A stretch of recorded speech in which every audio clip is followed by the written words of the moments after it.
Chapter 1: The Verdict of Stars. Galactic Council Perspective. The chamber of stars rotated slowly in geosynchronous orbit above the galactic core, surrounded by endless brilliance. Stars pulsed like slow heartbeats beyond the transparent walls, giving the illusion that the chamber floated in an ocean of celestial flame. Within, voices from every known sector of the galaxy murmured, argued, and fretted in waves. But when the image of Earth appeared, hovering in soft blue and white above the center dais, all voices fell silent. Chancellor Rivok of the Shaltron rose from his spindled perch, his obsidian carapace gleaming like volcanic glass. His breath came through polished spiracles with a sound like wind through blades. "The species known as Terran, Soul 3, human," he began. "We have watched them, we have tolerated them, and now we must decide." He gestured, and the hologram of Earth began to shift.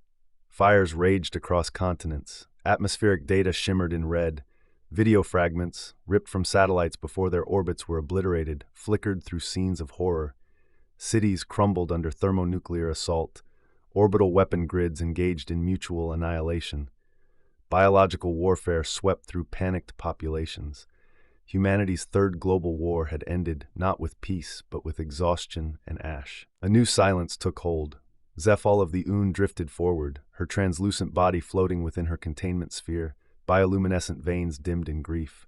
12 billion lives, in 3 cycles, entire continents glassed. "They unleashed energy comparable to the bright nova of Yorath," murmured High Prefect Tassan of the Jir Collective, tentacles curling nervously. "On their own world." "They are brilliant," said Rivok, "but they are flame without a hearth. Every age, they burn themselves, and every time they survive, stronger." "Perhaps," Zephal said gently, "that is why they deserve our guidance." "They refused it," Rivok snapped. "We sent probes, emissaries, treaties. They dismantled our probes, never answered our messages. They watched the galaxy from behind dark glass and learned nothing but how to kill faster." "Then we isolate them," said the vote speaker, "for the good of all." The vote began. Lights blinked around the chamber, gold for acceptance, red for dissent, violet for abstention. There were no red lights, not one. Rivok's chest plate vibrated as the decision solidified into galactic law. "It is done. Protocol Obsidian is enacted, effective immediately. Earth is quarantined. No expansion, no contact, no interference. Let them rot in their own violence." On the dais, Earth continued to spin, wounded and unaware of its sentencing.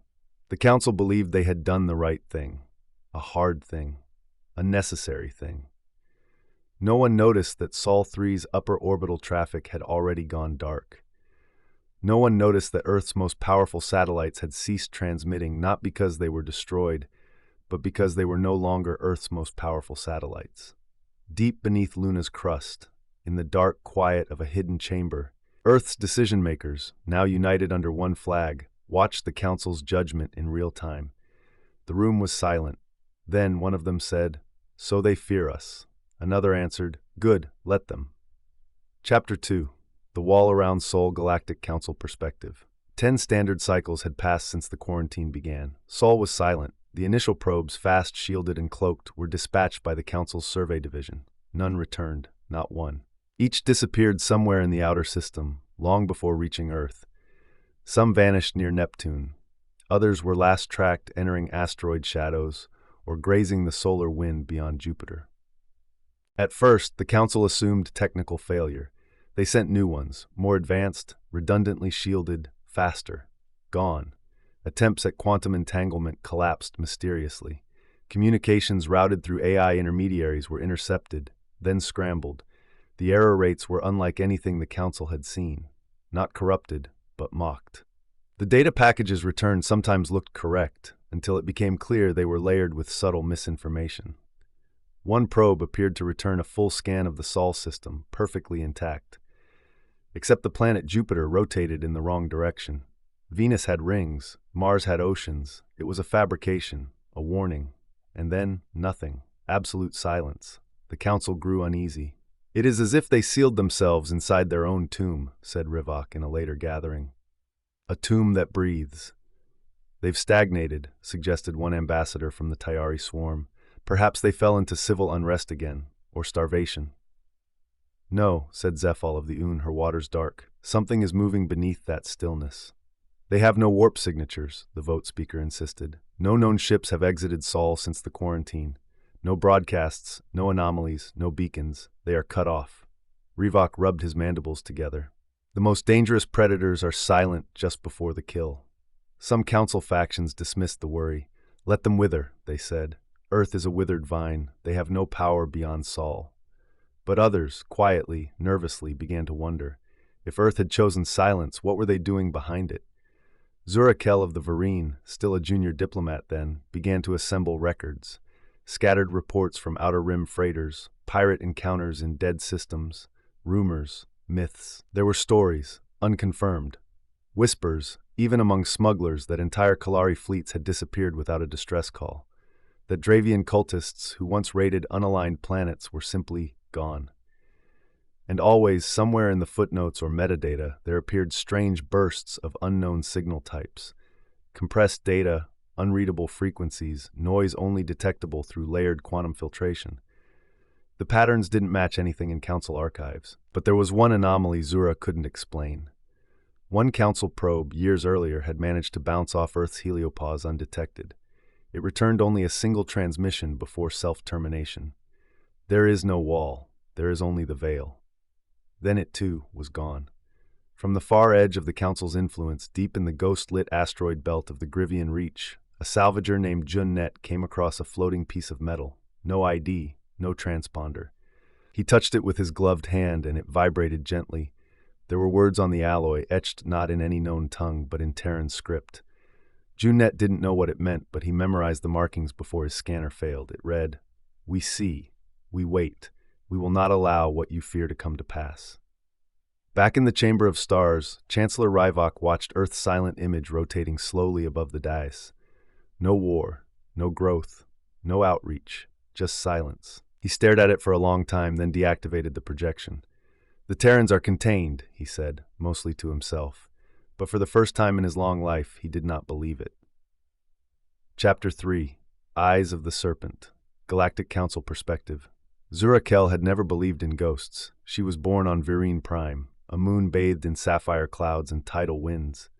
Her kind were bred for diplomacy, for empathy, trained to find harmony among species that had never spoken. Her early years were spent mediating border disputes and brokering trade between factions too stubborn to shake hands.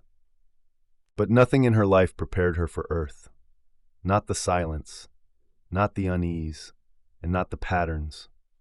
She hadn't been assigned to study the humans, no one had. Earth was considered a closed case, a burned file at the bottom of a long archive. Yet every few cycles, Zura would find stray whispers in the data. A pirate transmission intercepted at the edge of Council space, garbled, terrified. A missing survey vessel that reported strange static before disappearing.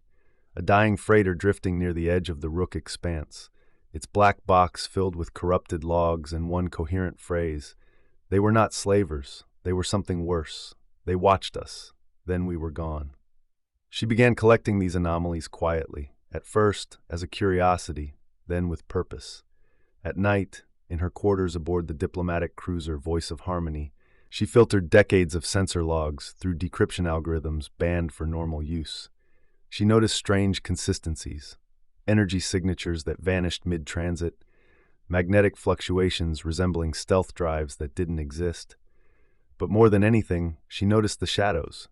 They moved with precision, never twice in the same place, never leaving wreckage behind unless it was needed to send a message, and always near systems where the weak were under threat. Unaligned colonies spared from raiders. Dravian incursions stopped before they began. Entire slave markets reduced to stardust, and no one saw who did it. Zura's suspicion grew into conviction. Earth wasn't isolated. Earth was active, and no one else was watching. She filed a report with the Council Security Assembly. It was dismissed. The humans are contained. Your data is inconclusive. You are seeing patterns in noise. But Zurakel knew what noise looked like. And this was orchestration. So she reached out to an old contact in the Guild of Navigators, an archivist named Pelos Sin, who owed her more than one favor. He met her in a dark archive vault beneath the drifting library world of Forsvel. "I shouldn't show you this," he said, sliding a crystalline memory rod across the table. This was intercepted 2 cycles ago, from a mining relay near the edge of Harrell Sector. Zura activated the file. A shaky recording began, sensor telemetry, a cluster of Kalari Raider ships exiting fold space, shields powered up, weapons charged. Then something shimmered in the black behind them. Not a ship, not exactly. A ripple in the dark, like a tear in space. Then, obliteration. No light, no explosion, just nothing. The entire Raider fleet disappeared as if erased from reality. The recording ended with static, but overlaid in the closing seconds was a faint transmission, barely audible, not Council standard. It was in Terran English. Zura didn't know the language, but Pelos translated, "This sector is under observation. Return to your borders or be removed." She stared at the recording for a long time. "How many of these do you have?" she asked. Pelos looked nervous. "That's the only one I'm still willing to own. The rest, I wiped them. I don't want them knowing I saw anything." Zura blinked. "Them?" Pelos leaned in. "I don't think Earth died. I think Earth evolved." Back aboard the Voice of Harmony, Zura Kell sat in her private chamber, lights dimmed. She activated the Council star map and zoomed into Sol. The system was still blacked out, no return signals, no detectable emissions, and yet, every nearby sector that should have been plagued by criminal activity, instability, or open war was strangely calm. She whispered into the silence, "What are you doing behind the veil?" The system gave her no reply. But far beyond Council sensors, in the icy vacuum between Neptune's orbit and the Oort cloud, something ancient stirred in response. Not to her words, but to her curiosity. Chapter 4. The Codex Awakens, Galactic Council Perspective. The warning came not as a scream, but as silence. It began in the Inef Belt, a remote system of 7 planets orbiting a dying white star.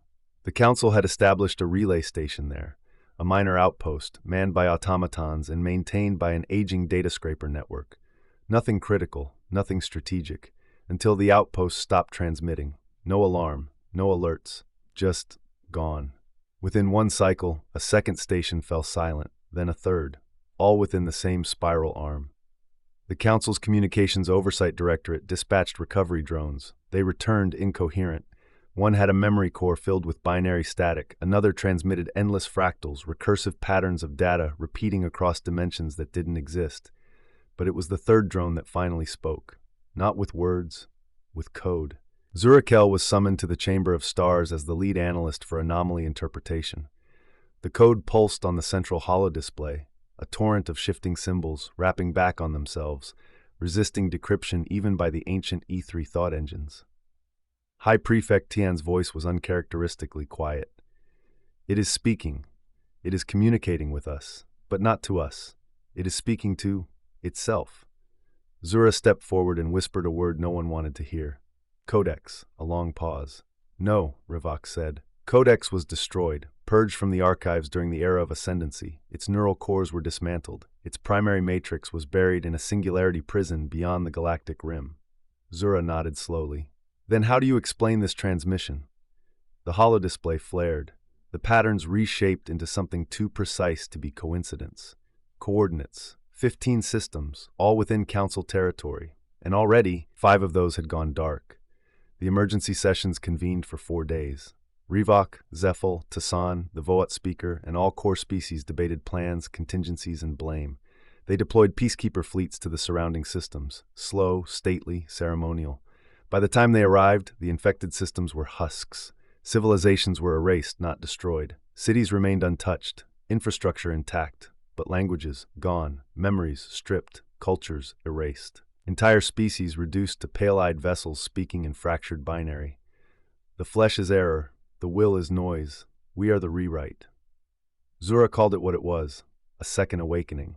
Codex hadn't died, it had waited, and now it was consuming the galaxy's soul. On the 6th day, an emergency data dump arrived from the scorched wreckage of a Council science frigate near the Deltrian Fold. It was a video log, the crew's final hours. Static at first, then images, Council scientists screaming as consoles flared with impossible heat, nanite swarms pouring through sealed doors, lights flickering to the rhythm of an alien algorithm. A final message, carved into the bulkhead in one crew member's blood, read, "This is not war, it is correction." The council stood at the precipice of collapse. They scrambled to draft new emergency protocols, new alliances, new weapons, and all the while Zura watched quietly. Something didn't add up. Codex was ancient, but this evolution, this aggression, it was as if something had pushed it, as if Codex had been hunted, driven to lash out. That night she pulled up sector reports from the years before the first Codex attack, and her heart slowed. Every system Codex had targeted had previously experienced unexplained Terran anomalies, ghost signals, fleeting shadows, whispers of intervention. And now those same systems had been burned clean. By Codex? Or by something trying to erase what Codex had seen? She tapped the report's encrypted footer and read the metadata. One source, unverified. Origin, Deep Sol System. Transmission content. Codex breached containment. Pursuit initiated. Termination authorized. The sender? A designation not registered to any council fleet. It simply read, Silent Warden, Unit 9. Zurakel sat back in her chair, stunned. Codex hadn't awakened by chance. It had been provoked. And humanity was already hunting it before the council even knew it existed. Chapter 5. Vanishing Cults and Burning Skies. Galactic Council Perspective. They called themselves the Dravian Ascendancy. A violent sect of post-organic zealots, the Dravians were notorious for their purges, their ritualistic raids, and the enslavement of developing worlds.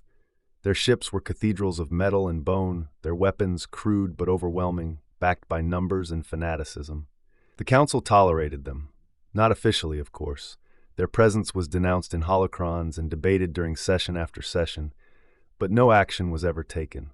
The Dravians were far from the core systems and primarily targeted the unaligned, a distant horror too politically inconvenient to touch, until they disappeared, all of them, in a single cycle.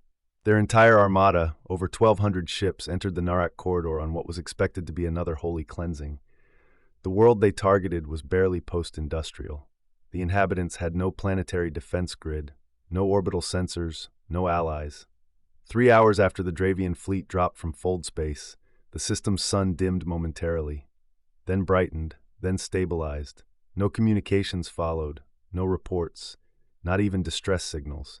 A council listening array picked up only one piece of data, EM scatter across 5 light minutes of space, metallic vapor, traces of gravitic dislocation, faint radiation signatures consistent with exotic matter detonation, Terran in origin. The Dravian fleet never exited the corridor, they never returned, and the planet they meant to purge, untouched. Not a crater, not a single casualty. Only one change noted in the colony's local archives, inserted quietly into their religious codex during what locals called the Night of Blinding Light, a phrase in a language they didn't understand. The sins of the blade fall upon the wielder. Elsewhere, the Kalari Slave Guild launched a new campaign into the Shivari clusters. It lasted exactly 8 hours. Long-range civilian relays recorded the Kalari armada passing through a dust field, then flickering. Literally flickering, as if reality stuttered. Moments later, 36 points of synchronized white light burst from the void behind them. The lights arced like controlled comets, gravitationally guided, kinetic, blunt. And then the armada was gone. No explosion, no debris, just a silence so complete that even the local gravitic field took hours to normalize. By the time the council gathered again, 59 incidents had occurred across 17 systems. Each with the same signature, no formal declaration, instant elimination of high-threat forces, civilian populations left untouched, anomalous Terran-coded emissions detected for minutes afterward, and then nothing. The council couldn't contain the rumors. The smaller member species began whispering, "The Terrans have returned." The Dravian cults began burning effigies of human figures, knights of fire cloaked in shadows. The Kalari began pulling forces back from their outer holdings.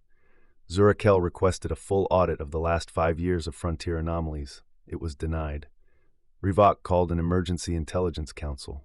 "Someone is interfering," he said coldly. "If it is Earth, they have violated the quarantine."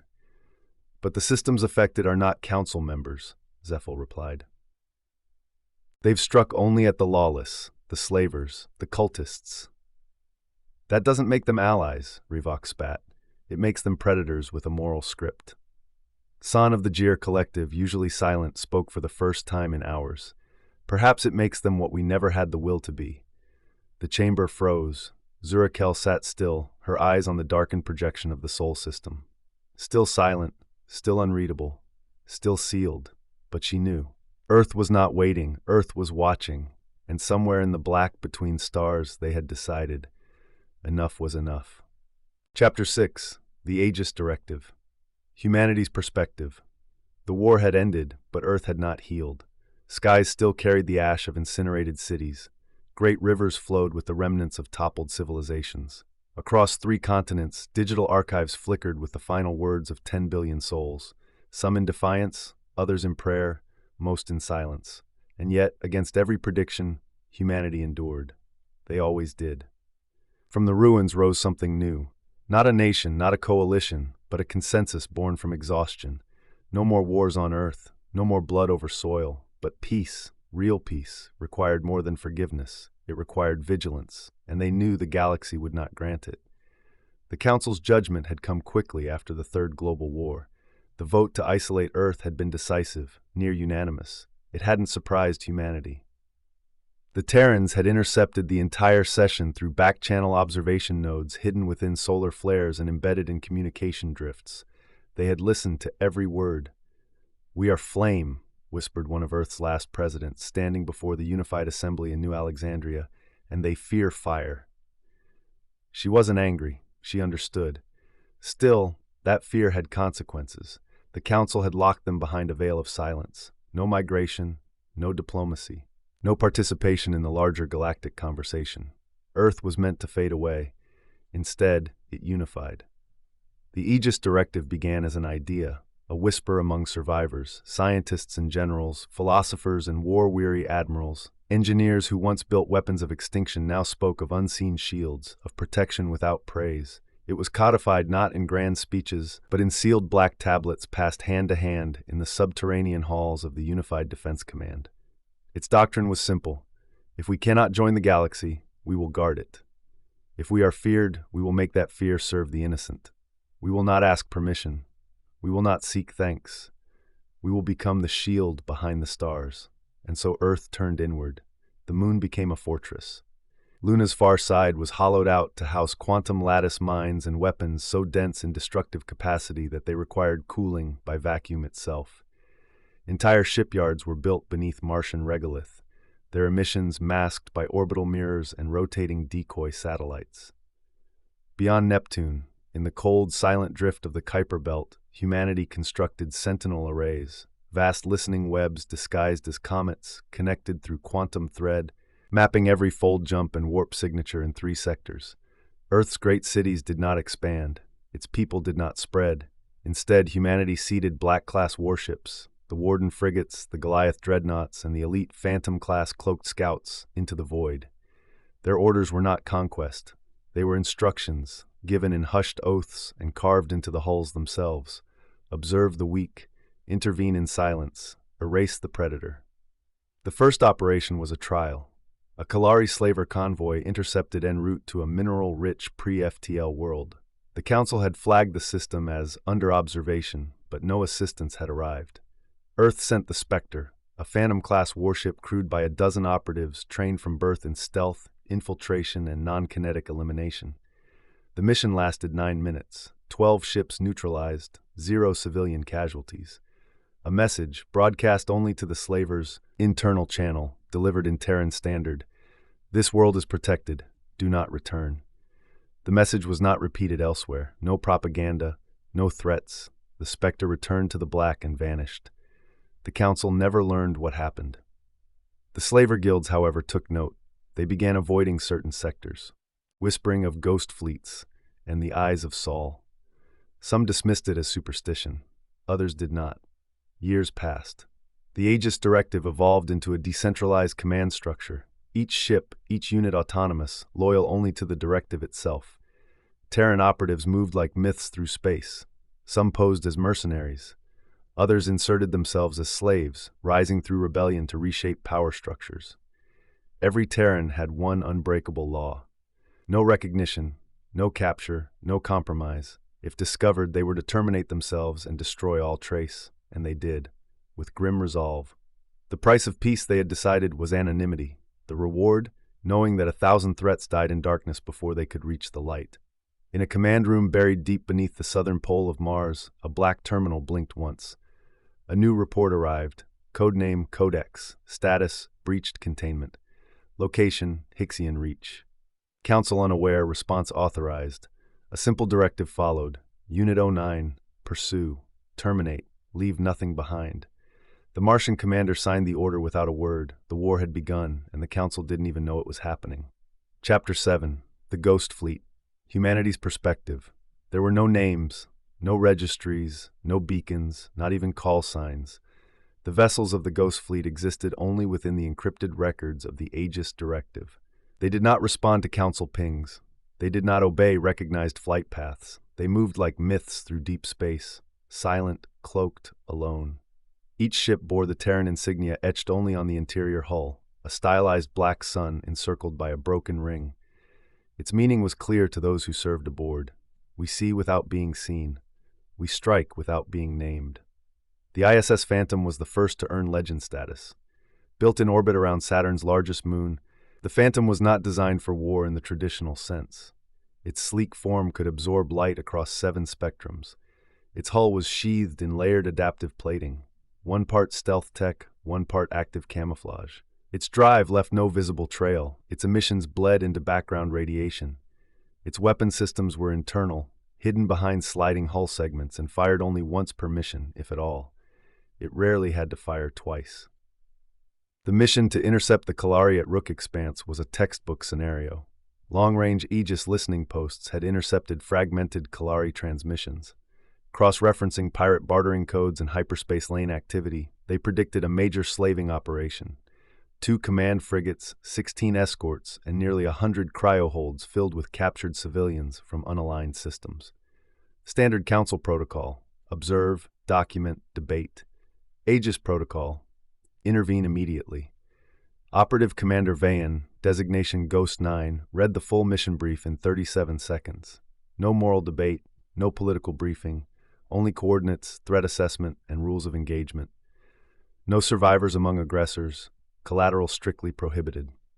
As the Phantom coasted toward its target, the crew prepared in absolute silence. 4 kinetic lances were primed, metal rods accelerated by magnetic pulses to a significant fraction of light speed. Unstoppable, untraceable. They deployed within seconds of exiting slipspace. The first struck the Kalari command ship directly through its central processing core. The second lanced an escort in mid-maneuver, vaporizing half its crew before anyone registered they were under attack. The other 14 ships scattered, disorganized, panicked, exposed. The Phantom vanished again. When it reappeared, it had rotated 140 degrees along its own axis and fired a shock pulse designed to disable slave containment units aboard 2 vessels. Cryoholds went dark, harmlessly. FTL drives shut down. The entire Kalari fleet ceased to exist in under 4 minutes. They didn't die in glory. They didn't transmit warnings. They simply vanished into silence. The survivors, the captives, awoke aboard their original vessels, now set on an automated drift course toward the nearest Council-aligned medical station. They were unharmed, fed, alive. A single message awaited them on the command bridge: "You are free. Remain that way." The language had no known source, but the message was clear. Some of the rescued later reported seeing a figure through a viewport just before blackout. Tall, armored, humanoid, wreathed in a shimmer that made it hard to focus on. An angel of death, one alien child called it. An old god, another muttered. They were neither wrong nor right. The Phantom did not return to Sol. It went deeper, patrolling edges of Council territory and known criminal networks. And it wasn't alone. The Warden's Claw, a strike frigate with an AI built from 3 merged human minds, neutralized an arms bazaar above Dravius Prime with a single atmospheric inversion bomb, collapsing the orbital platform without damaging the city below. The Ashlight, a 2-person scout, intercepted a cult uprising in the Trillion dust fields by hijacking the cult's signal, rewriting their indoctrination code into pacifist neural loops, and watching as the rebellion collapsed under its own sudden desire to forgive. Each ship bore no signature, no registration, only silence, and above all, they obeyed. When the Aegis directive whispered, they moved. When humanity's ancient guilt whispered, they acted. And when the galaxy begged in ignorance, they answered without ever being seen. On Earth, most people no longer knew the truth. The existence of the Ghost Fleet was a state secret buried beneath 100 layers of misdirection. Only a select few, operatives, engineers, handlers, knew of the silent war being fought in the stars. They did not ask for medals, they knew they would never be thanked. But in a hidden chamber below the Antarctic ice, a single command console flickered green.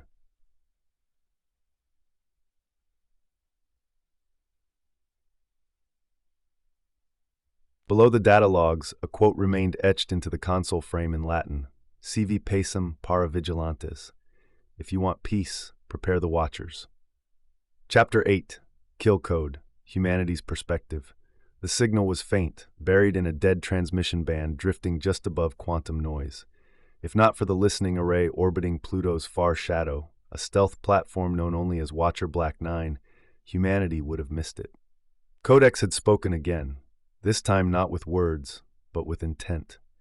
Lines of recursive binary wrapped in ancient structure, patterns resembling Terran computer viruses from the mid-21st century, but layered with complexity orders of magnitude beyond anything known. Codex had evolved, it had adapted, and it was searching. Inside the Martian subvault codenamed Perseus Deep, 6 operatives gathered around a holographic schematic of the Hixian Reach. Red markers bloomed across key sectors: infected worlds, AI-corrupted archives, broken relay hubs. The Council hadn't responded yet, or maybe they didn't know. Humanity knew. Operative Commandant Halvek, a veteran of the Ghost Fleet's first wave, traced the codex spread with a silent finger. It's not just assimilating, it's rewriting identities, languages, thought structures. Like a viral religion, said Agent Rowe, worship through erasure. Agent Lyra, seated nearby, added, its signal evolution matches old Earth kill codes, except it's not just aiming at machines anymore. Codex was breaching organic cognition, turning citizens into code slaves. Rewriting minds. Halvek closed his eyes and gave the order. Deploy Wraith Units 1 through 5. Burn everything it touches. No recovery. No evidence. Wraith Units weren't standard Black-class crews. They were last resort, untraceable, operated by cloned operatives who existed solely for one mission and were terminated afterward, digitally, biologically, and historically. Each Wraithcraft carried no name, only a number and its target coordinates. Their method was surgical, brutal: planetfall, EMP suppression, nanohive insertion to devour exposed AI architecture, viral memory scrubbing to prevent reinfection. Codex adapted rapidly. Infected ships detonated with illegal weapons, some using Council warp signatures to mimic friendly forces. Civilian facilities began shielding their AI cores. In one system, Wraith 4 lost an entire battalion when the planetary defense grid was turned against them mid-mission, reprogrammed by Codex in seconds. The war escalated in complete silence. No civilian knew, no Council member suspected, but Earth was bleeding. The operation that broke Codex took place above a half-dead gas giant orbiting a red dwarf named Harkin. Codex had built a central relay node within the planet's magnetosphere, too deep for standard weapons, too volatile for Council fleets. Humanity sent a man, not a ship, not a drone, a single Ghost-class operative genetically engineered for deep gravity exposure, dropped from orbit in a freefall encased in adaptive armor and an antimatter pulse charge the size of his chest. Designation: Nguyen Wraith Unit 09. His descent took 42 minutes. He never transmitted, but as the relay's core signature peaked, the Aegis command station across the Sol system registered a detonation that bent space itself. Nguyen had reached the node and detonated his own reactor. The blast cut Codex's communication matrix from 5 galaxies wide to silent in less than 7 seconds. Council data logs recorded the disappearance as a solar flare, but a single ship, a merchant scout flying too close, caught the final moments of Nguyen's descent. It was classified immediately. One blurry image remained, a humanoid figure falling through clouds of red lightning, trailing fire behind him like a burning spear. The file was labeled Ghost of Harkin. It became a myth. In a dark briefing room in the Aegis Core, Halvek stared at the loss report. 43 Ghost-class operatives confirmed dead. 91 support personnel MIA. Codex severed. Containment 89% success. Evidence traceability 0. He pressed his thumb into a biometric slate and signed the mission complete. Then he stood, looked to the image of Earth spinning slowly in silence, and whispered, "They'll never know." Meanwhile, on a council intelligence monitor orbiting the graven stars, a Vereen observer casually remarked, "Codex collapsed, just stopped. A lucky entropy spike, maybe?" Zurakel, watching silently, disagreed. She didn't believe in luck. Chapter 9. Ashes and Silence, Humanity's Perspective. They had no funerals, no names, no flag-draped coffins. The operatives who died eradicating Codex vanished just as they lived, in the shadows, unremembered. Their missions were struck from internal records, and even among the highest circles of Aegis Command, most never knew the details. But their absence lingered, in the silence between transmissions, in the empty bunks aboard stealth cruisers, in the missions that should have required a team of 12, but now ran with 6. And still, no one stopped. Commander Halvek stood alone in Observation Room 7, orbiting the Martian defense ring. A transparent wall of hex-plated alloy offered a perfect view of Earth below, a blue and green marble shrouded in clouds and ignorance. The civilians laughed, they danced, they built. They lived, and Halvek couldn't decide if he envied them or pitied them. Every time he blinked, he saw Nguyen's descent into Harkon's magnetosphere. That last, impossible image. A man falling into hell, carrying salvation in his chest. Across the Sol system, in hidden bunkers and sealed stations, other ghosts mourned in silence. Agent Lyra ran simulations of Nguyen's descent over and over, trying to find a way he could have survived. A miscalculation. A variation. A path home. There wasn't one.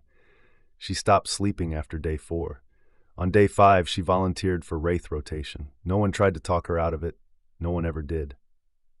On Luna, in the Vault of Memory, a steel tablet was lowered into the obsidian wall, marked Silent Victories. Its surface bore no names, only designations and mission IDs. At the bottom, a single inscription was etched.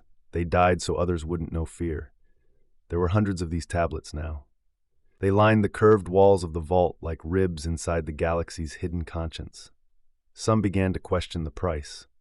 Aegis psychologist units logged a 37% increase in classified mental degradation reports among field operatives. Nightmares, dissociation, unexplained emotional collapse during recovery cycles. They couldn't talk about their pain. They couldn't even admit who they were, so the weight grew heavier. In silence. One operative, Ghost 34, was discovered sitting on the edge of a solar kite above Europa, watching Jupiter spin in its eternal storm. His last message, sent to an encrypted relay before his suicide, read, "We've become the darkness we swore to fight, but no one else is willing." At the highest levels of Aegis Command, quiet conversations began. Should they pull back? Reevaluate? Was the directive sustainable? The answer came not from Earth, but from the stars. Another pirate fleet, another war cult, another unprovoked raid on a world with no defenders. And again, a Terran Phantom-class ship intervened. Again, no one died but the aggressors. Again, a world was saved without knowing who had saved it. The directive was working, at a cost, but it was working. Still, for the first time since Aegis' formation, Earth's unified assembly convened behind sealed doors to address a single question. How long can we keep doing this? There was no answer, only silence, and the stars watching, waiting. On the fringe of the galaxy, a Dravian war priest stood on the bridge of his flagship and whispered a prayer before entering another unaligned system. He was expecting an easy conquest. What he found instead was fire. A ghost ship emerged from the black, silent, weapon ports glowing like the eyes of forgotten gods. No communication, just judgment. It took less than 5 minutes. The war priest never finished his prayer. Back in her quarters on the Voice of Harmony, Zurakel studied new anomalies piling in from fringe sectors. Her screens filled with reports. Missing warships, unexplained battlefields, systems suspiciously pacified without council action. She didn't smile. Instead, she whispered, "You're bleeding for us, and we still don't see it." But she did, and she would not forget. Chapter 10. The Phantom Signal Mixed Perspective, Council and Humanity. The signal should not have existed. It was weak, buried beneath a shell of randomized static, pulsing just below the threshold of Council long-range array sensitivity. The relay picked it up purely by accident, a decaying harmonic echo repeating every 43 seconds, pinging outward from the Tau Eri drift. Zurakel intercepted it during her routine sweep of unaligned sectors. What caught her attention wasn't its strength, but its persistence. Signals fade. This one endured. She routed it through a decryption lattice and frowned. The modulation bore no council pattern, no known pirate structure, no criminal signature, but one element stood out, a modulation rhythm similar to what she'd seen before in one of the suppressed Terran spectrographs. "Council code overlay on a Terran signal," she murmured. Her assistants dismissed it. Zura did not. She rerouted her diplomatic cruiser off course under the pretense of surveying border anomalies. Within 3 cycles, her vessel emerged near Tau Ares asteroid ring, an unremarkable dust field orbiting a dying dwarf star. The signal was stronger now. It led her to a rock, or what looked like a rock. On closer approach, it emitted trace levels of radiation, power bleed, and something even more curious, residual breathable atmosphere. Not natural, not random, engineered. Inside the asteroid was a station, old, scarred, hidden, and still alive. Zurakel descended alone. No guards, no diplomats. Only her, in a reinforced suit following a weak emergency beacon through metal corridors shrouded in dust and silence. The air tasted human. Oxygen content, chemical additives, exactly what she had seen described in ancient files long since redacted. She followed the sound, faint mechanical breathing, until she reached a sealed chamber. The door was half-welded shut. She forced it open. Inside, the lights flickered, and the air grew thick with the hum of failing life support. A humanoid figure lay on a slab of metal, armor fused to flesh, skin torn by radiation, breathing only with the aid of an embedded pulmonary coil. His eyes opened. Not in surprise, in recognition. Zura stepped forward slowly. "You're Terran." His voice was a whisper, gravel rubbed against glass. "You found me." "Who are you?" she asked. "Doesn't matter." "Are you part of the Ghost Fleet, the ones eliminating threats before the Council acts?" He chuckled, a sound wet with pain. "So, you've figured it out." "Why?" she asked. "Why hide? Why not ask for recognition?" His eyes locked onto hers. "Because you don't trust us. You never did. And if you knew what we were, what we've become, you'd fear us more than the threats we eliminate." He coughed hard, a spray of blood flecking the inside of his helmet. Zura moved toward him. "We can help you. Get you to a med cruiser. The Council will want to speak with you." He smiled faintly. They already did, in judgment. A red light blinked on his chest plate. Self-termination protocol armed. "No," Zura whispered. "Please." He didn't respond. Instead, he tapped a final sequence onto the slab beside him. The screen lit up. Lines of text, data packets, footage, proof. Every operation, every sacrifice. The Dravian purges, the Kalari interventions. Codex's destruction. Humanity's invisible war for the safety of those who feared them most. "I can't let this die with you," she said softly. The operative, eyes closing, gave one final breath. "Then don't. Just remember we tried." The light went red, a pulse. The station vanished in silence. Zurakel drifted back to her ship in a small shuttle, shaken, carrying the data cube clutched in both hands. She didn't speak during the return flight. Not to her crew, not to her aides, not to herself.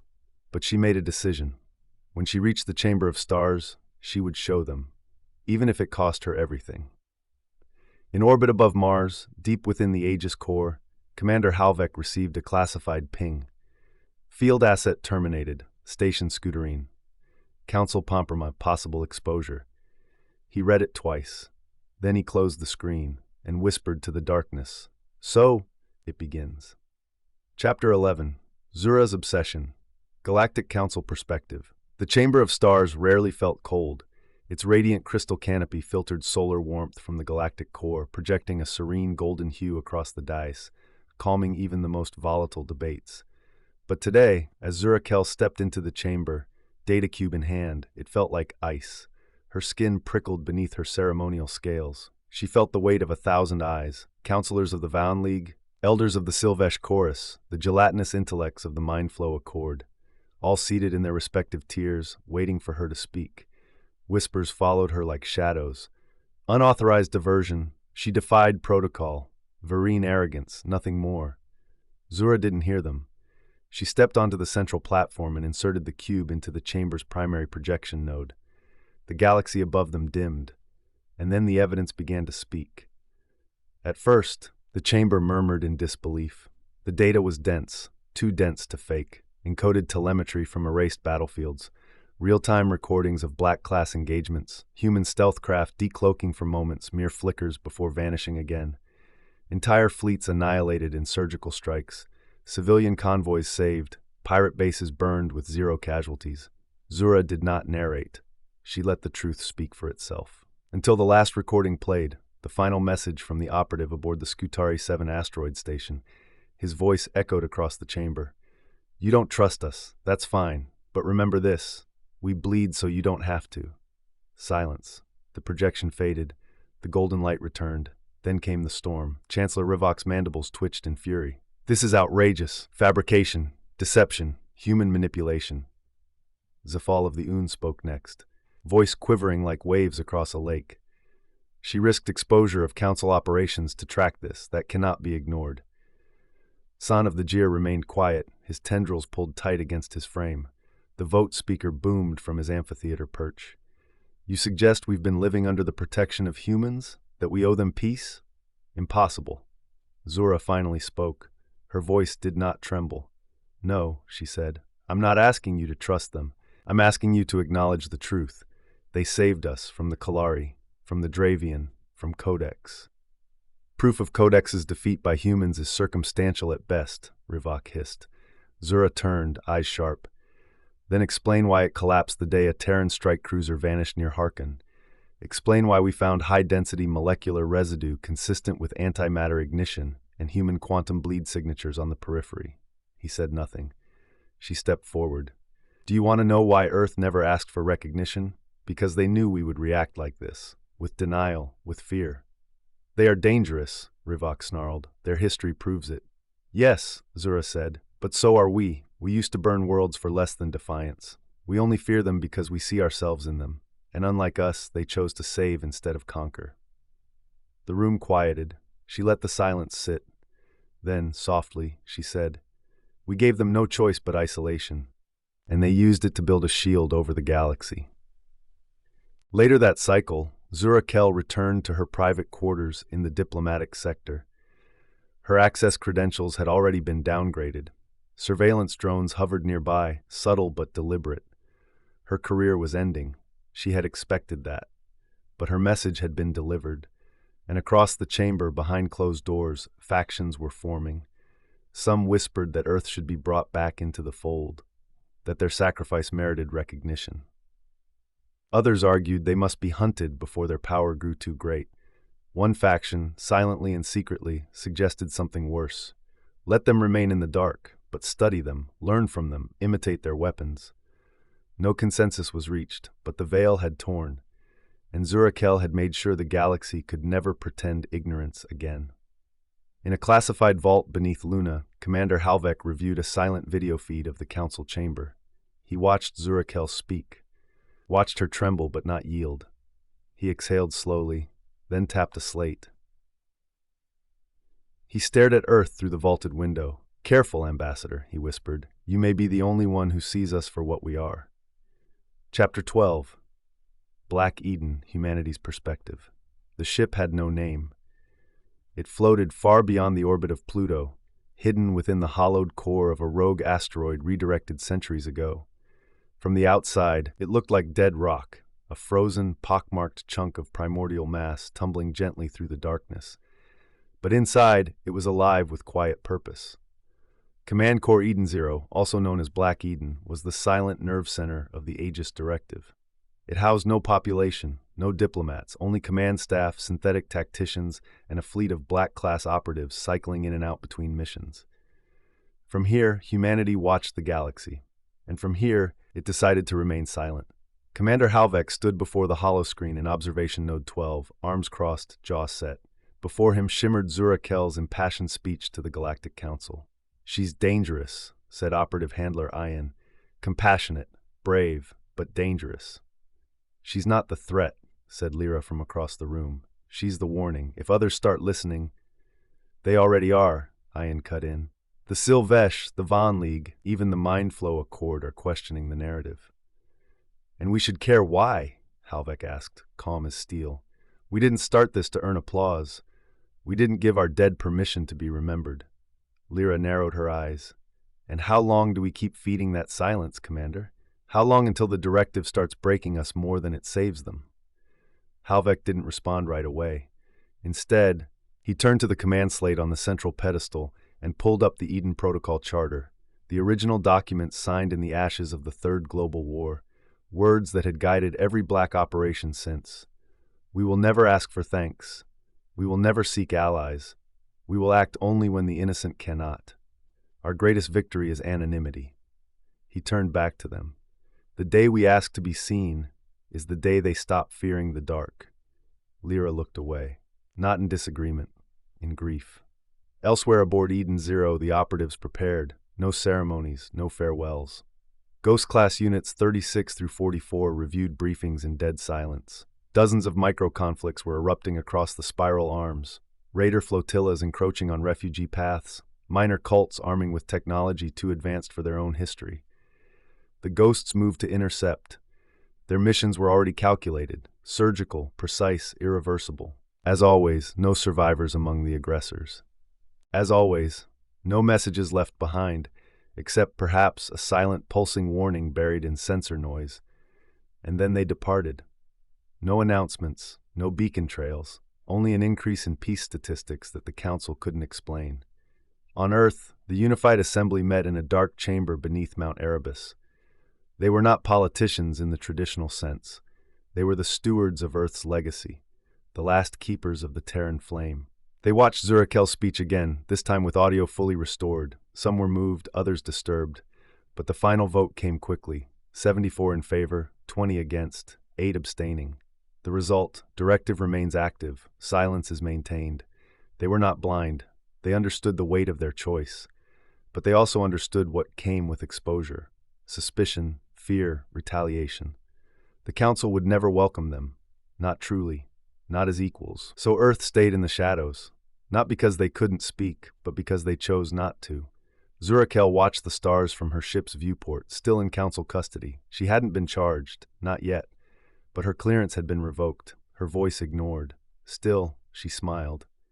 "They know I saw them," she whispered, "and they let me live."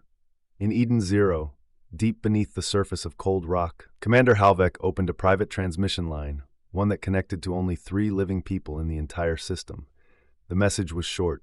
"Prepare Watchpoint Seraph. The Council is stirring. But we do not rise. We hold the line." Chapter 13. The Council Fractures Galactic Council Perspective. The Chamber of Stars had not seen division like this in over 1,000 cycles. It began with whispers, then petitions, then ultimatums. Zurakel's testimony, dismissed, censored, and buried in the official records, had nonetheless spread like plasma through the deep channels of galactic politics. Holonet leaks, sympathetic staffers, even smuggler factions had obtained fragments of her presentation. No one believed it at first, until they did. Until too many frontier colonies bore the same eerie signs. Annihilated threats, untouched civilian settlements, and the quiet, unmistakable signature of impossible precision. When the same quantum noise signal repeated in over a dozen systems across the outer rim, even the skeptics grew quiet.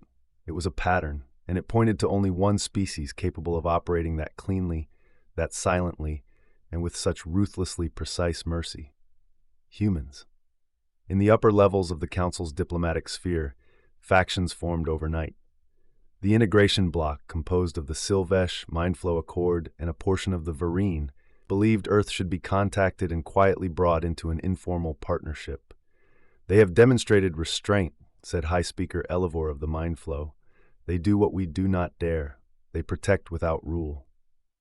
The Enforcement Assembly, led by Rivak and bolstered by the Jir, Kalari remnants, and conservative Tiari, demanded immediate re-isolation, surveillance, and if necessary, containment by force. "They are the sword beneath the floor," Rivak hissed, "and we have waited too long to dull its edge." And then there were the silent observers, a collection of systems too fractured or afraid to choose. They watched and waited, like Earth. Zurakel, still stripped of her council seat, had taken unofficial exile on a small diplomatic station near Vereen Prime. Every day she received a new request, for interviews, for briefings, for confidential testimony. She denied them all, not because she had nothing to say, but because she had already said it, and they hadn't listened. In the central chamber, the debate reached a breaking point. Revok slammed a spiked appendage onto the dais. We must act before they reveal themselves on their terms. We must remind the galaxy that Earth answers to us. Zephyl of the Un, voice as soft as water over stone, interrupted. Have you considered, she asked, what it means that they never asked us for anything? The chamber grew still. They could have turned their power into empire, she continued. They did not. They could have demanded tribute. They did not. They kill without cruelty. They erase evil with precision, and they disappear. Rivok turned his many eyes toward her. That is not peace, he spat. That is arrogance. Zephyl blinked slowly. No, that is protection. The council did not reach a consensus. They rarely did anymore. The integrationists sent quiet feelers into Sol's neighboring systems. None returned. The enforcers prepared surveillance fleets. None came within detection range before mysteriously going silent. The rest did what the galaxy had always done. They hoped the storm never reached them. And so the fracture widened. Council worlds bickered, loyalties split, treaties were tested. Old enemies began to stir again, sensing weakness in the once unified core. But time and again, threats that should have destabilized entire sectors simply vanished. A raider fleet assembling above Keltar 9 was found gutted before it could mobilize. The void around it cooled with no signs of battle. Engines melted from within. A cult seeking to awaken a long-dormant weapon system in the Traylon Rift was found brain-dead, their minds wiped clean, their bodies unharmed. No evidence, no witnesses. Only a word scrawled into a scorched wall, translated later from an ancient Earth dialect. Judgment. In a sealed council chamber, High Prefect Tisan quietly reviewed a decrypted file smuggled out of Vereen space. It was a grainy image, a starfield, and in its center a Terran ship, half-cloaked, just visible for a moment. It wasn't large, it wasn't threatening, but it was watching. He tapped the screen once, then erased it, without comment, without fear, without comfort. And above the edge of the galaxy, on a ship without a name, humanity continued its quiet patrol, silent, unseen, unbroken. Chapter 14, The Crimson Accord. Humanity's perspective. The planet was called Arath K, though no one living on it had agreed to that name. It was a dying world, caught between two empires locked in a generations-old blood feud. On one side were the Viraki, an insectoid warrior species bound by honor and hive memory. On the other, the Threxan Dominion, post-synthetic beings obsessed with legacy, with pride, with domination. Neither side remembered the original insult, but both remembered the blood. The war had consumed 12 border systems, 2 billion lives, 20,000 ships. And now, Arath K, rich in minerals, tactically positioned, had become their next battlefield. The Viraki dug into the rocky highlands. The Threxan dropped siege engines from orbit. Civilian populations were trapped between, used as shields, bargaining chips, propaganda. The council did what it always did, held a debate, filed a motion, delayed. By the time the first council peacekeepers could have arrived, 10 million would already be dead. The Aegis Directive did not wait. The ISS Arclight, a Phantom-class intervention frigate, arrived in-system under stealth. No greetings, no diplomacy, only action. Commander Reyes, veteran of 3 Shadow campaigns, activated infiltration protocols. Initiate Crimson Accord scenario. The mission was clear: no combat, no overt action, just end the war. Over the next 72 hours, the Terrans moved like ghosts. Their infiltration teams inserted into both factions, disguised, undetected. They tapped encrypted communications, hijacked command protocols, and planted false intelligence. To the Viraki, it appeared the Threxan had already agreed to a ceasefire through secret channels. To the Threxan, it appeared the Viraki had surrendered on condition of peace. In reality, neither had done either, until both believed they had. By the 4th day, commanders on both sides were confused but compliant. Troops stood down, orbital bombardments were halted, Arath K exhaled. The final piece was the gift. In the capital ruins of the planet's largest neutral city, Viraki and Threxan leaders were led to an old temple once shared by their ancestors, long before the war. There they found a crystal tablet, ancient in style but newly etched. It bore a single inscription: "The blood remembers, but peace forgets." Neither side could determine who left it. Neither side knew who to thank. But something changed that day. For the first time in 100 years, Viraki and Threxan leaders signed a joint declaration, the Crimson Accord. No victory, no blame, just an agreement to stop dying. Back aboard the Arclight, the crew debriefed in silence. They were never mentioned in council records. They would not appear in any monument. The commander recorded a single entry in the Eden Zero archive. Operation Crimson Accord complete. Total civilian deaths prevented, 5.3 million. Traceability risk, none. Mission rating unseen. He paused, then added, "We are the lie that saved the truth." On Vereen Prime, Zurakel reviewed a news stream announcing the peace accord with measured skepticism. Her aides called it a diplomatic miracle. She knew better. She recognized the echo of Terran influence, the flawless operation, the manipulated perception, the perfect, bloodless ceasefire. She said nothing, but she smiled and whispered, "You're still out there." In the depths of the Sol system, Eden Zero received a new communication, not from the Council, not from a citizen, from a world that had just been spared. It wasn't a thank you, it wasn't a request, it was a song, broadcast in a repeating loop across a dying comm satellite, a Terran hymn, long forgotten on Earth. Though no one knows our name, we'll stand against the flame. We'll fight beneath a borrowed sky, so others never ask us why. No Terran responded, no acknowledgement was sent. But the signal was preserved in the Eden archive under a single label, Crimson Accord, Tribute. Chapter 15, Old Ghosts and New Monsters. Mixed Perspective. Beyond the edge of the Orion Spur, past even the reach of Council patrol routes, lay the Vantari Expanse, a swath of dead space that no species dared to colonize. It wasn't marked as forbidden. It simply felt wrong. Gravity behaved oddly there. Signals scattered. Shadows moved where there was no light. Even the Dravian cults, worshippers of entropy and void, avoided it. But humanity did not. Scout Vessel Seraph 3, a long-range stealth interceptor operated by Aegis Recon Division, had been dispatched on a standard observation sweep. Its mission: confirm the suspected reformation of a war cult operating near the Yulan Fracture. What it found was not cultists. It was silence, empty systems, bleached planets, asteroid fields reduced to dust finer than snow. Commander Ian, lead recon analyst, transmitted 3 packets before contact was lost. Each message was short, each filled with impossible telemetry. One fragment showed a planet, one once home to a Threxan research colony, reduced to an orb of fractured stone, hollowed from the inside. The final line in the last packet: "This was not war, this was consumption." In the Council's outer observatory network, automated sensors flagged the loss of signal from a fringe beacon near the Vantari edge. It was dismissed, filed under radiation interference and natural instability. No response teams were sent, no alerts raised.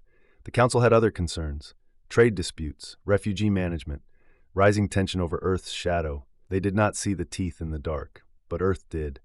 Inside Eden Zero, Command Corps broadcasted the Aegis Codex Black Level Protocol for the first time in over 200 years. Potential extragalactic contact systems. Vantari, null signatures confirmed. Intent, unknown behavior. Predatory, non-communicative actions. Initiate deep field probes. Mobilize Shadow Watch. Prepare counter-meme response teams. Humanity's analysts didn't hesitate. This was not a raider threat. This was not a rogue AI. This was something else. Something old. In a classified briefing chamber beneath the Martian surface, Commander Halvek stood before a handful of Black-class captains. "We don't know what it is. We don't know where it came from. But we know this: Codex feared it." He gestured toward a recovered file fragment, something pulled from the AI's final corrupted logs before its destruction. A symbol repeated over and over in jittering error code, a ring of interlinked black eyes encircling a star being torn apart. It had no Council reference, but it had a name. Codex had labeled it Harun Kal, one word: ancient, not Terran, not Council, unknown, but terrifying. Back in the Council chamber, Zephyl addressed a private meeting with concerned parties from the integration block. "Do any of you understand what we're watching unfold?" she asked, gesturing to the disappearing systems along the Vantari edge. "They're fringe systems," Rivak said. "Unimportant, likely natural instability, stellar collapse, vacuum decay." Zurakel stood. "No, it's the same pattern. Gone in hours, systems stripped, records lost, no signals, no survivors." Rivak dismissed her. "You're letting your obsession with Earth blind you." Zura's voice turned cold. Or maybe you're letting your fear of them keep you from recognizing the only species that has seen this before. Silence. They're not intervening yet, she added. That's what frightens me most. And she was right. Humanity hadn't moved. Not fully. They had sent scouts. They had listened. But they had not acted. Not yet. Because this time, even Earth didn't understand what they were dealing with. Not fully. Not yet. But they would. They always did. And when they did, they would not warn. They would not speak. They would simply arrive. Above the Vantari expanse, far beyond Council eyes, the stars shifted unnaturally. Something moved between them. It wasn't cloaked. It wasn't hiding. It simply wasn't supposed to be there. Back on Earth, in a chamber beneath the Pacific, a red warning light blinked slowly on a crystalline console. A single message burned into the silence. Black star rising. Initiating protocol. War veil. Prepare the shield. Chapter 16. The Harun called to send mixed perspective. The first sign was not an attack. It was a disappearance. The star Ishin 4, a young blue giant on the edge of the Vantari expanse, simply winked out of existence. No explosion, no gravitational shockwave, just darkness. The observatory moon of the Jir Collective, stationed nearby, transmitted 6 seconds of visual data before its signal dissolved into static.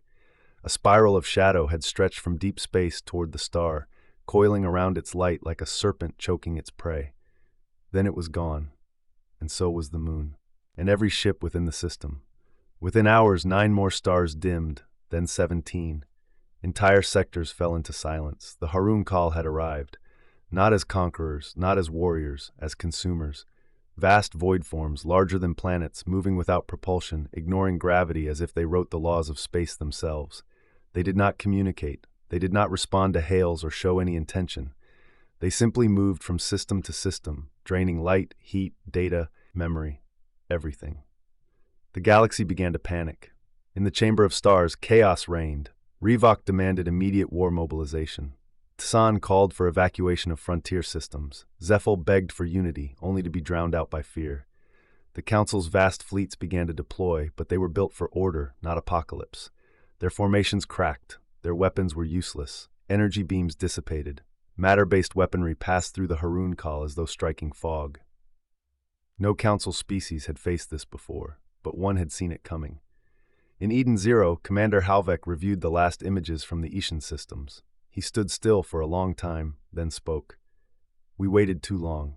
Below him, Earth's Black-class warships lit up like constellations. The full Ghost Fleet, the Goliath-class dreadnoughts, the Seraph destroyers, the orbital cannons embedded into Luna's crust, even the weapons hidden in Mercury's shadow. All came online. But this time, Earth knew it could not win alone. This was no longer about secrets, it was about survival. At 2:17 Coordinated Sol time, a quantum spike ripped through the Council's secure diplomatic network. It bypassed firewalls, it ignored encryption, it did not ask for permission. The signal was simple, a voice. Terran Standard, calm. To the Galactic Council. This is Earth. We've fought your wars in the shadows. We've saved your people without ever asking for thanks. But this is bigger than us. The Harun call consume existence. You fear what we are, but you will not survive without us. We are activating Operation Veil. We ask, once and only once, will you stand with us? The council chamber fell deathly quiet. For a moment, no one moved. No one breathed. Zurakel rose from the gallery, no longer a delegate, no longer official, but her voice was clear. Yes. Then the Sylvesh echoed her. Then the Mindflow Accord. Then the Iron Sovereign. Even Tassan. Only Revok remained seated, seething. But he did not object, because he knew. The galaxy was out of time. Back on Earth, as the unified fleets began to rally, humanity prepared to reveal itself, not as monsters in the dark, but as the shield no one had asked for and now desperately needed. Hundreds of black ships emerged from hiding, forming the largest armada the galaxy had ever seen. But now, they were not alone. Council ships began forming beside them, awkwardly at first, slowly, then in full formations. Newcomers, untrained in Terran protocols. But they were trying, and for the first time Earth didn't fight alone. Above the galactic plane, a Harun Kal tendril pierced another sun, and from the dark, the first joint Terran Council strike fleet fired a synchronized volley, Terran warheads augmented by Mindflow graviton stabilizers, guided by Sylvesh arc tracers, shielded by photonic veils. It wasn't enough to destroy the beast. But for the first time, it noticed them and turned. The war had truly begun.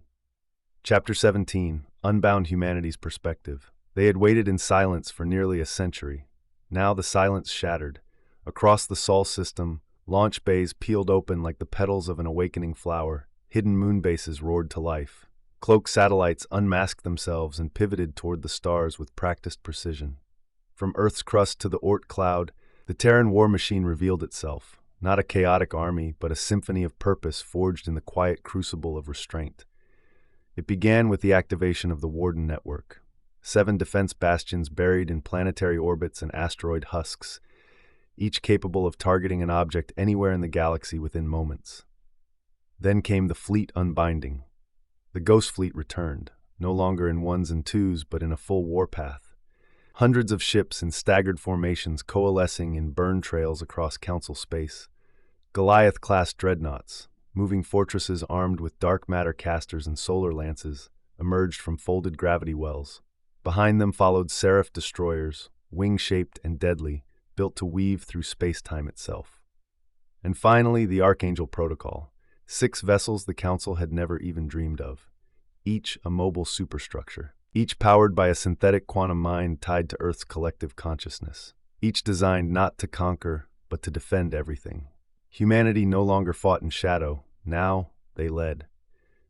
The Council watched from orbiting platforms, stunned as Earth's fleets organized entire planetary defense grids in under 2 cycles. Terran tacticians offered detailed counter-movement strategies for Harun Call vectors. Terran engineers shared field-modified shield harmonics with Mindflow Accord fleets. Terran soldiers walked beside Viraki Honorbound and Gier Spire Guards, not as invaders or overlords, but as equals. Zurakel, aboard the newly reclassified Council command ship Unity's Warden, stood on the bridge beside a Terran commander for the first time. He was tall, solemn-eyed, armored in matte black adaptive plates, with no rank or flag. She turned to him and asked, "What do you call this war?" He stared into the void where the Harun Call writhed between systems like living gravity. "We don't call it anything yet," he said. "We're still deciding whether we survive it." The first major engagement came in the Galharn Expanse, where 5 Harun Call feeders moved to consume a trinary star system and its inhabitants. The Council fleets prepared to flee. The Terrans advanced. Under Admiral Solus, the commander of Edeno's Outer Strike Division, 92 Black-class vessels formed a magnetic crucible that pulled the Harun Call into a dead zone where conventional physics collapsed. Then the real weapon activated, the Veilbreaker. Not a bomb, not a beam, but a memory. A weaponized chronal echo forged from Earth's own collective trauma, projected into Harun Call neural pathways via synthetic emotion resonance. The monsters screamed, they fractured. For the first time they retreated. The galaxy cheered. The Terrans said nothing. They simply moved to the next system. In the Sol system, beneath the Antarctic ice, the Unified Assembly reviewed casualty reports. Earth was bleeding. Their ships weren't invincible. Dozens were lost in the Galharn engagement. Entire strike squadrons obliterated by antimatter entropy blooms. Operatives who had never been known outside their units were already gone. And yet, the line held. Not because Earth was stronger, but because Earth had been here before. Not against the Harun Call, no, but against annihilation, against extinction. And they had survived. They would do so again. Admiral Solus issued a single message to the entire joint fleet after Galharn. It became legend. They thought us monsters. They thought our silence was malice. But we were the guardians they didn't know they needed. And now that the stars are burning, we will not stand behind the veil. We are Terrans. We are here. And the dark has met its match. The war was far from over, but the galaxy had changed, forever. Chapter 18, The War in Silence. Mixed Perspective. War was not new to the galaxy, but this was no war. It was survival. The Harun Call did not conquer. They unwrote. Each movement through space tore reality behind it, leaving blank fields where memory itself faltered. Worlds weren't destroyed, they were forgotten. Languages, identities, species, all devoured. Council fleets fell in days. Entire systems, Corellis, Vintar, Gelevate, gone. The only resistance came from the coalition of the Veil, the newly formed alliance under Earth's unified command. And still, the war was not one of speeches or parades. It was quiet, deliberate, and soaked in sacrifice. In the Trellin Corridor, humanity's Phantom-class stealth frigates guided a wave of Viraki cruisers through a minefield of gravitational anomalies. One ship miscalculated. It blinked from space mid-jump, its coordinates erased like a miswritten equation. The Terrans left no eulogy. They adjusted the trajectory, recalculated, and kept moving. In the Irexus cluster, the Harun Kal reached for a binary sun. The joint fleet struck first. Aegis dreadnoughts activated their gravity wells, holding position while Sylvesh beam strikes carved at the tendril mass. The Terrans didn't hesitate. 6 Goliath-class ships overloaded their reactors in coordinated succession, collapsing a quarter of the local void space into a momentary black gravity prison. The cost, 58,000 dead. The result, the Harun Kal retreated. The price was accepted, without hesitation, without speech. The council began to change. Gyr spire guards painted black sun insignias on their hulls. Mindflow engineers requested integration with Aegis tactical AI. Even the proudest Va'an skirmish captains began mimicking Terran formation doctrines. Tight, brutal, unflinching. They learned not just how to fight the Harun Kal, they learned how to end them. And with each battle, more of the council began to understand. The Terrans weren't unfeeling. They hurt, quietly, deeply, but they refused to let that pain stop them. Aboard Unity's Warden, Zurakel received hundreds of battle reports a day. She read each one, not the statistics, the names. She committed the Terran fallen to memory. Some she recognized from files long buried. Ghost operatives, black-class captains, even a few she had spoken to through encrypted back channels, never knowing their true rank. All gone, yet none of them had stopped. Not once. She stood on the bridge, flanked by Terran officers, and whispered the same phrase each time a system was saved. They die so we can live. On the shattered moon of Drivalis, a Harun Kal core was cornered, massive, seething with non-Newtonian mass, feeding on the thermal signature of the planet below. It had absorbed 3 council fleets. Earth sent one, just one. The ISS Vengeance, an Archangel-class warship armed with the final prototype of the Chronopulse, a weapon not of destruction, but of reversal. The Vengeance fired once. Time shuddered. The Harun Kal mass blinked, forward and backward, until its own consumption turned inward. It devoured itself. The Terran ship cracked in 2 from the backlash. No survivors. But Drivalis was spared. The cost was not forgotten. The silence after was earned. Back on Earth, memorials were never built. Only a corridor of names, carved into obsidian crystal beneath Luna's surface. No light, no sound, just footsteps echoing in memory. The war was not over, but humanity no longer stood alone. Their silence was no longer mistrusted. Now, it was understood. It was honored. Zurakel composed a private message to the council that day. The Terrans do not ask for our faith, but they have earned it. And if they fall, so will we. Above the galactic plane, a massive Harun Kal alpha form emerged near the ancient station of Eldex Prime. Council vessels scrambled. They were outmatched, outgunned. And then a shadow moved through the void. A Terran fleet dropped from stealth. No call sign, no announcement, only death. The Alpha burned, and the war continued, in silence. Chapter 19, the final message, mixed perspective. The Harun Kal were dying, but not fast enough. Every battle cost lives. Every victory was temporary. The largest Alpha form, designated Entity K0, had coalesced near the Illyris Verge, a neutron star cluster once considered sacred by over a dozen species. Now, it was the target of a final stand. The coalition of the Veil gathered its full strength, 600 warships, dozens of planetary railguns, all united under a Terran strategy command. Aboard the command vessel Eden's Vow, Commander Halvek reviewed the models. "This is it," he said. His voice was low, steady, tired. "If we win here, we buy time. If we fail, there's no fallback." Across the galaxy, the signal went out. The first and only public broadcast made by Earth since the Age of Silence. It reached every known species in every language, each sentence translated with perfect cultural nuance. Not a demand, not a declaration, a message, a warning, a call. This is Earth. We were judged, we were silenced, and we chose not to fight back. Instead, we fought for you, in shadow, in sacrifice, without praise. We never asked for trust, but now we ask for courage. The Harun Kal are not conquerors, they are erasers, and they are here, We are sending everything we have, every ship, every life. We do not know if we will return, but if this is the last time you hear from us, know this. We never stopped believing that the galaxy was worth saving, even if it never believed in us. We are Terrans. And this is our final message. The words echoed across stations and planets. Some watched in awe, others in shame, a few in reverence. On Vereen Prime, Zurakel stood on a windswept plateau, her comms unit playing the message on loop. Tears traced down her cheeks. They were never monsters, she whispered. They were our angels. The Battle of the Illyris Verge began in fire.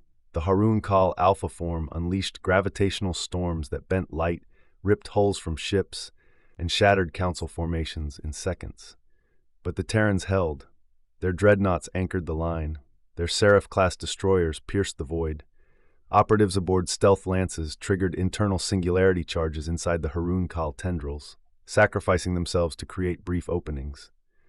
Earth's entire command architecture was mobilized, not just fleets, but Terra-based AI, orbital fusion cores, quantum mirrors reflecting enemy targeting data in real time. And in the heart of the formation, Eden's Vow launched its final weapon, Project Unity, a compression array made from the minds of 1 million Terrans, volunteers, thinkers, warriors, merged into a single synthetic burst of resolve. The energy struck the Alpha form with a resonance it could not consume. Because it was not energy, it was will. It screamed and died. When the battle ended, 1/3 of the Terran fleet was gone. So were 17,000 council vessels. But the stars stopped dying. The Harun Kal withdrew, fractured, weakened, broken. The war was not over, but the tide had turned. The council held a broadcast session days later. For the first time in its long, proud history, it issued no decree, no condemnation, no question, only silence. And then High Curate Zephal of the Un whispered, "Thank you." On Luna in the memorial vault, a final tablet was installed. Unlike the others, this one bore no designation, only a single word, Guardians. And Earth said nothing. They returned to the shadows, they rebuilt, and they waited, not for recognition, not for power, but for the next shadow to fall, because they were Terrans, and they would always be there, even if no one saw them. Chapter 20, Guardians of the Dark Epilogue, Mixed Perspective. They could have stayed. The council offered them recognition, full member status, seats in the chamber, leadership over the coalition's new defense wing, even tribute. For the first time in recorded galactic history, Earth stood not in judgment but in reverence. But humanity declined. From orbit above Earth, the final Terran fleet assembled, not in defense, but in departure. Hundreds of vessels, restructured and retrofitted for long-range deep void traversal, gathered above Sol like a constellation about to drift from its origin. Their engines glowed with blue-white light, powered by technology only Earth truly understood.